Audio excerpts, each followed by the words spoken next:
Hello my dear students. तो आज हम करने वाले हैं हिंदी की क्लास 2 की वर्कशीट माँ।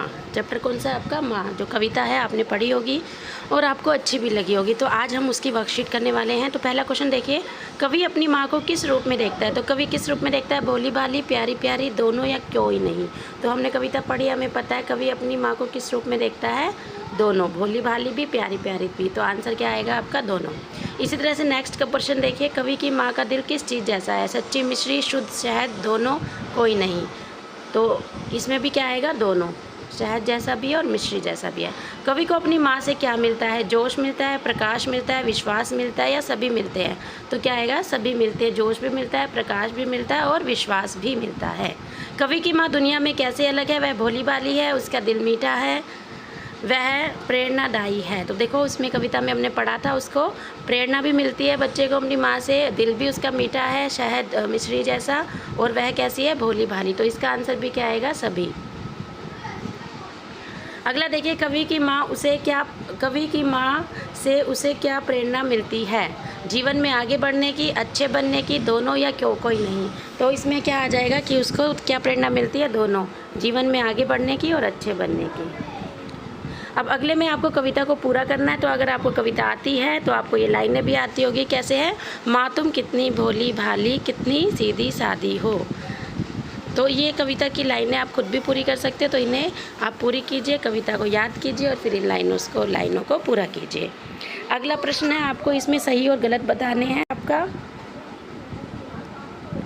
कवि की माँ से उसे जीवन में आगे बढ़ने की प्रेरणा मिलती है। तो ये क्या होगा आपका? करेक्ट। कवि की माँ का दिल शुद्ध शहद जैसा है, ये भी करेक्ट है। कवि को अपनी माँ से जोश मिलता है, हाँ जी ये भी सही है। कवि की माँ दुनिया से अलग नहीं है ना? दुनिया से अलग है। सबको अपनी माँ कैसी लगती है? दुनिया से सबसे न्यारी लगती है। तो अगले प्रश्न में आपको तुक वाले शब्द लिखने हैं। तुक वाले शब्द कौन से हैं? जिनको हम इंग्लिश में क्या बोलते हैं? Rhyming words. ठीक है, जैसे आपको साहस का लिखना है तो साहस का क्या हो जाएगा यहाँ पे? विश्वास। क्या होगा साहस का? विश्वास। इसी तरह से न्यारी है तो न्यारी का क्या होगा? प्यारी है, प्यारी का क्या होगा? न्यारी। ठीक है, तो ये आपके तुक वाले शब्द हैं, इनको इस तरह से करेंगे। अब आगे हमारे आ जाते हैं प्रश्न उत्तर। तो सबसे पहला, इस कविता के कवि का नाम क्या है? तो इस कविता के कवि का नाम क्या है?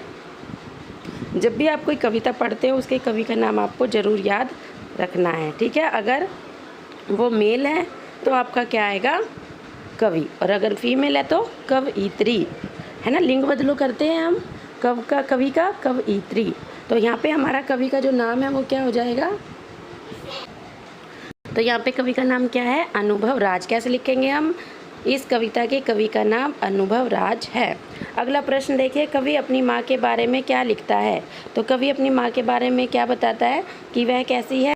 तो वह अपनी माँ के भोलेपन, है ना, उनकी माँ कैसी है? भोली भाली, प्यारी प्यारी, तो प्यार, मिठास और प्रेरणादायक होने की बात करता है। यानी कि कवि ये सारी जो विशेषताएं हैं अपनी माँ की वो इस कविता में बता रहा है। अगर आपको कोई और ध्यान आते हो वो भी आप लिख सकते हैं। अब अगला प्रश्न देखिए, माँ से उसे क्या प्रेरणा मिलती है? तो कवि की माँ से उसे क्या प्रेरणा मिलती है? एक अच्छा इंसान बनने की और जीवन में आगे बढ़ने की। तो ये कवि को अपनी माँ से प्रेरणा मिलती है। अगला प्रश्न है, कवि को माँ दुनिया से अलग क्यों लगती है?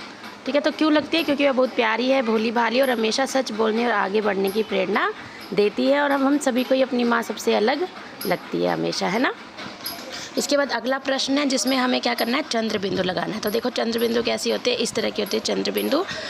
तो हम यहाँ पे सभी जो ये अक्षर हमें दिए हुए हैं, शब्द दिए हुए हैं, जैसे माँ, तो माँ में जब चंद्र बिंदु लगा देंगे तो क्या बन जाएंगी? माँ, आ की साउंड आएगी, है ना?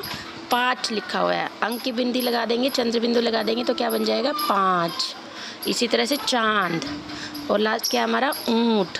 तो आप सभी को क्या करना है? चंद्र बिंदु लगा के ये सभी शब्द आपको लिखने हैं। तो इस तरह से हम सभी शब्दों को लिख देंगे। प्रश्न देखिए, पर्यायवाची शब्द लिखने हैं हमें। तो पर्यायवाची क्या होते हैं? समानार्थी। जब एक ही जगह का दूसरा नाम होता है, जैसे आप घर पे आपका नाम दूसरा हो सकता है, स्कूल में दूसरा हो सकता है, यानी कि उसी के 2 नाम, है ना? तो जैसे जग को हम क्या कह सकते हैं? संसार। जग का दूसरा नाम क्या है? संसार। उसी तरह से जोश का क्या हो सकता है? उत्साह, है ना? जोश से काम करना, उत्साह से काम करना। मिश्री को क्या कह सकते हैं? मीठा। और न्यारी मतलब सबसे अलग, तो इसका क्या हो सकता है? अलग। अगले प्रश्न में हमारा विलोम शब्द लिखना है, हमें उल्टा लिखना है। जैसे प्रकाश का क्या होगा? अंधकार, ठीक है, प्रकाश का क्या होगा? अंधकार। इसी तरह से साहस का विलोम शब्द क्या होगा? कायर, है ना, कायरता। साहस, कायरता, विश्वास, अविश्वास, भोला, चतुर। फिर हम चालाक भी लिख सकते हैं। भोला का क्या लिख सकते हैं? चालाक। ओके, आगे देखिए, माँ के बारे में आप क्या जानते हैं, उसके व्यक्तित्व और गुणों के बारे में लिखिए। तो माँ बहुत ही दयालु होती है, माँ साहसी होती है ना, अपने बच्चों की बात आती है तो माँ अपना साहस दिखाती है तो साहसी होती है। माँ हमें बहुत प्यार करती है और हमेशा जीवन में आगे बढ़ने की प्रेरणा देती है। तो आप अपनी मन से ये क्वेश्चन का आंसर लिख सकते हो। आप अपनी माँ के बारे में क्या सोचते हो, तो आप अपने मन से लिख सकते हो इसका आंसर। नीचे दिए गए शब्दों के वाक्य में प्रयोग कीजिए, यानी कि ये शब्द जो दिया हुआ है आपको एक ऐसा सेंटेंस लिखना है, ऐसी लाइन लिखनी है जिसमें ये जो शब्द है वो आए। जैसे जग, तो हम क्या लिख सकते हैं? यह जग बहुत ही बड़ा और सुंदर है। या आप अपने मन से कोई भी वाक्य सोचिए और यहाँ पर लिखिए।